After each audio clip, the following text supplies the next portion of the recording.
Hello everyone. This lesson describes the performance effect of concurrency, and it is when more than one user access a resource at the same time, they are said to be accessing that resource concurrently. This requires certain mechanism to be in place to prevent adverse effects when a user tries to modify resources that other users are actively using.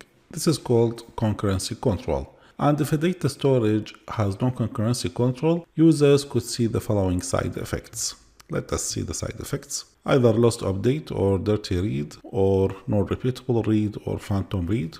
With each one of these, here we have the explanation. So with lost update, resulting data depends on which update is the last to commit. We'll lose the result of the other update. With dirty read, may read data that isn't committed yet. Data may be still updating. Non-repeatable read, data differs for each read as data is being continually updated and committed. And finally, phantom read, data no longer exists as it has been deleted between reads. This applies to insert when reading from range of rows. So as you see, the main idea between all of these is you won't be able to get the right data for the row because more than one access is concurrent at the same time.